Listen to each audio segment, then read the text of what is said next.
సోలాపురి మహారాజు గారు ఆలకించారు. సోలాపురి మహారాజు గారికి 70 లక్షల భూములు ఉన్నాయి నాయన. అందులో 10 మంది పాలికాపులు ఉన్నారు. అందులో పెద్ద పాలికాపు గొల్లల కుర్రవాణ్ణి గొల్లల గోపన్నని అలా కేకబడుతున్నాడు. కుర్రోడా కుర్రోడా గొల్లాల బాలు అయ్యా గోపకుడు రమాని పిలుసోయే. నువ్వు ఏమన్నావా ఎందునన్నావా అయ్యా రాబోయి గోపకుడు రమాని పిలుసోయే. నువ్వు గోవులుగా సేవరా గొల్ల గోపుడా ఓ రావయ్యా రావయ్యా గొల్ల గోపుడా.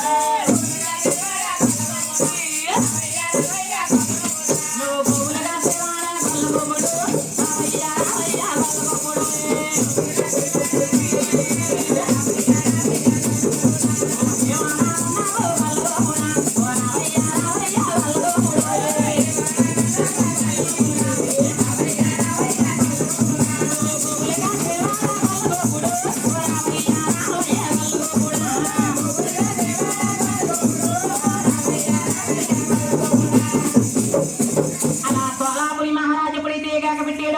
ఈ గొల్లల కురవాడు మా రాజుగారికి తెలుసులని బేగ చేపడు కర్రా చేత్తో పట్టుకుని ఎలా వస్తున్నానా తుపా తుపా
లైట్లు గట్ట కాదు, లైట్లు పక్కన చూడు ఒకసారి. లైట్లు పక్కండి.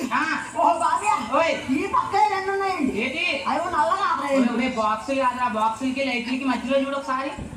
మధ్య అండి. ఓహో బాబా, తలుపు తక్కువ పెట్టిందండి. ఏంటి స్తంభం కూడా ఉందండి. పిల్లండి మనకి పిల్లలు తప్ప ఎవరో కనపడలేదా? ఎప్పుడు చూడదు బాబా. పిల్ల పక్కన చూడు బాబా. రెండు ఉన్నాయండి. ఏంటి అదే ఒక గదిలో ఉంటుందండి. బాబా అది గది ముందు రావు, వెనకాల దూడ, తర్వాత గొల్లలు చెల్లమ్మ.